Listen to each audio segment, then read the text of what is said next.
And kind of pivoting back to hoops, what are you guys seeing on tape as far as Jalen Brunson's concerned? He's clever, crafty. He finds a way to create space, keep defense on his heels. He's got great footwork. He got pump fakes.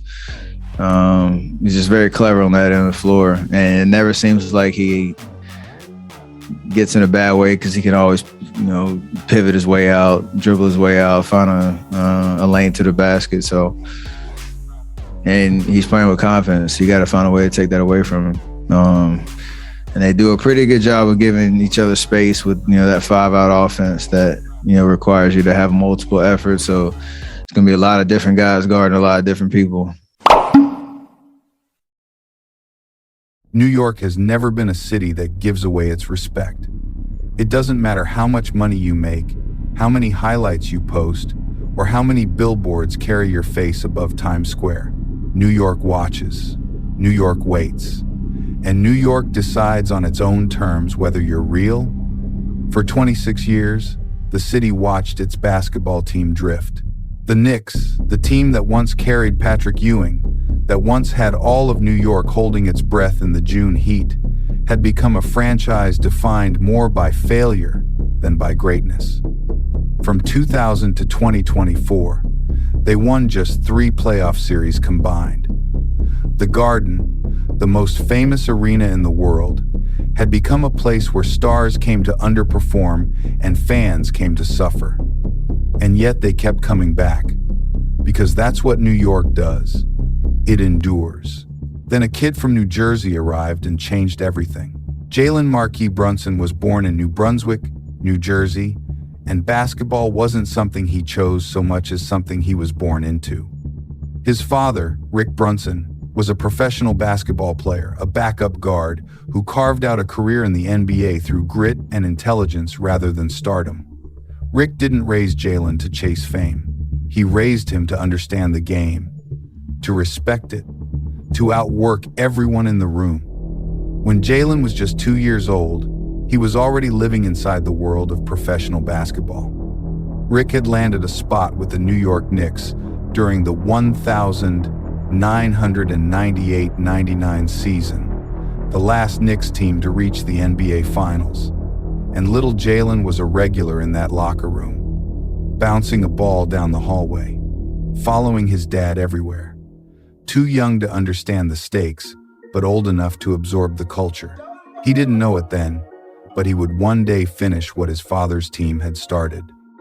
Growing up, Jalen wasn't the biggest, the fastest, or the most physically gifted player on any court he stepped onto. But he had something harder to teach, a relentless, almost stubborn refusal to be outcompeted. He studied the game with the obsessiveness of someone who knew he couldn't afford to cut corners. By the time he reached high school in New Jersey, it was clear he was something special, not in the loud, highlight reel way, but in the quiet, winning way that coaches notice and opponents eventually fear. He chose Villanova University, and it turned out to be the perfect environment for who he was. Under head coach Jay Wright, Villanova ran a system built on discipline, spacing, and collective sacrifice, a system that rewarded players who made the right play over the flashy one.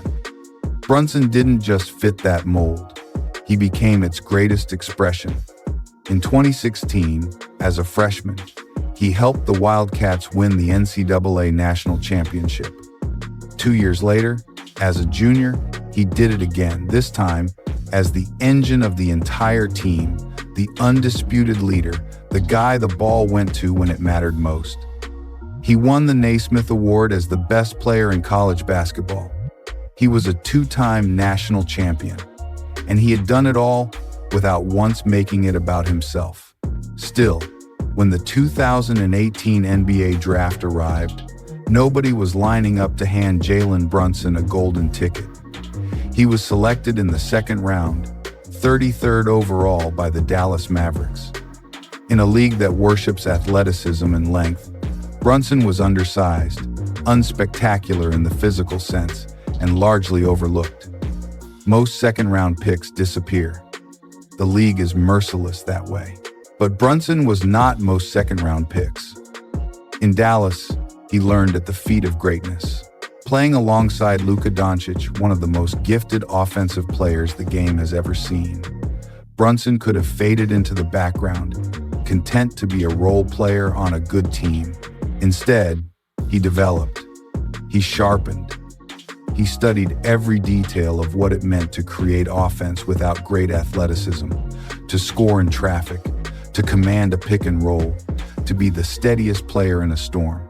By his fourth season, when Doncic missed significant time with injuries, Brunson stepped in and showed the entire league exactly who he was, carrying the Mavericks through stretches where he was clearly their best player, even on a roster built around someone else. Dallas had something good, and they let it walk. In the summer of 2022, Jalen Brunson became a free agent. The New York Knicks came calling. There were deeper, more personal threads woven into that decision. His father had joined New York's coaching staff, and the team's top executive, Leon Rose, had been Rick Brunson's agent during his playing days. Rose's own son had served as Jalen's agent. This wasn't just a business transaction, it was a homecoming. Brunson signed a 4-year, $104 million contract, widely considered a bargain even at the time, and flew back to the city where, as a toddler, he had first bounced a basketball on an NBA floor. New York was watching. New York was waiting. What happened next wasn't an explosion. It was something slower and more powerful than that. In his first season with the Knicks, Brunson simply won. He led New York to 47 wins and their first playoff series victory since 2013. He was calm under pressure, unshakable in the fourth quarter, and utterly immune to the noise that swallows so many players in that city. Fans didn't immediately crown him. They observed. They tested him. They waited to see if he would flinch. He never flinched. The 2023-24 season was when the conversation began to shift. Brunson averaged 28.7 points per game, a career high, and earned his first NBA All-Star selection and his first All-NBA berth, finishing 5th in MVP voting. He was doing things that small guards weren't supposed to do, scoring at will in the paint, engineering offense from the pick and roll with a craftiness that bordered on artistry. When the Knicks roster was decimated by injuries in the playoffs, Brunson responded not by wilting, but by ascending, averaging 32.4 points per game in the postseason, willing his team forward round after round on sheer force of will. The city started to believe. Off the court, something else was happening too. New York was falling in love not just with what Brunson did on the floor, but with who he was away from it. He was, by all accounts, disarmingly normal. He loved watching Law and Order. He listened to Justin Bieber before games, not as some ironic bit, but genuinely, because his sister had once told him it worked, and it did.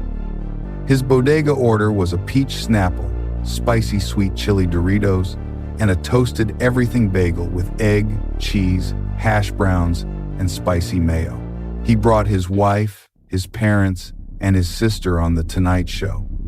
He hugged Mariska Hargitay courtside at the Garden. He was, as one observer put it, us, except very good at basketball.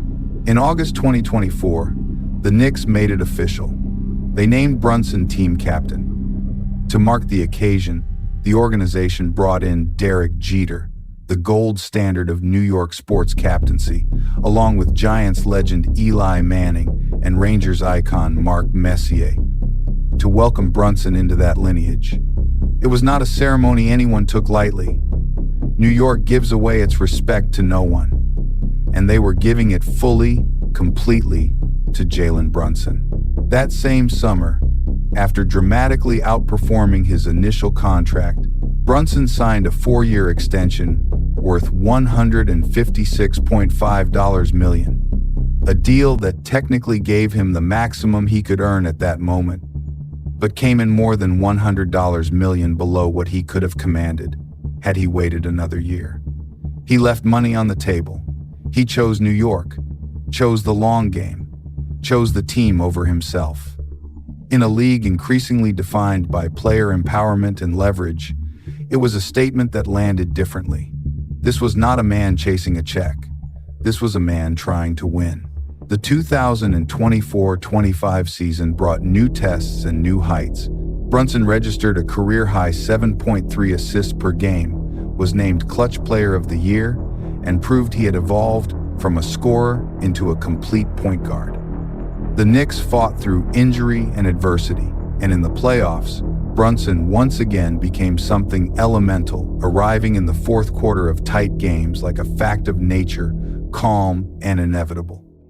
New York upset the defending champion Boston Celtics in the second round.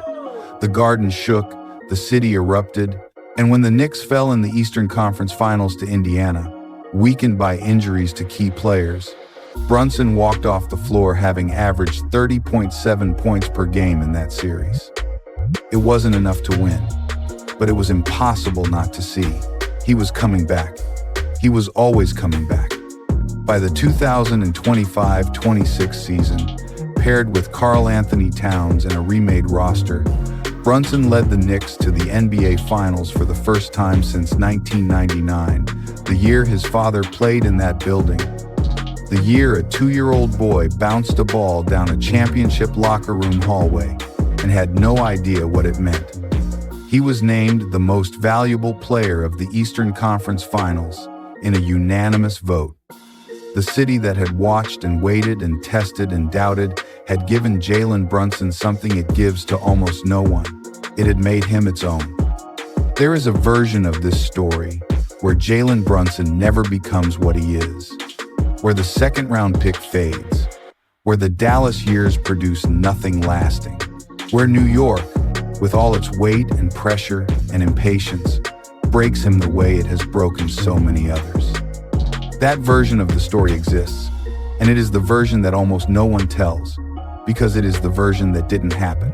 What happened instead was this: a kid who grew up with basketball in his blood, who won championships in college the hard way, who proved himself in a city that does not believe in almost, became the person that New York had been waiting for since his father played on that very same floor 25 years ago.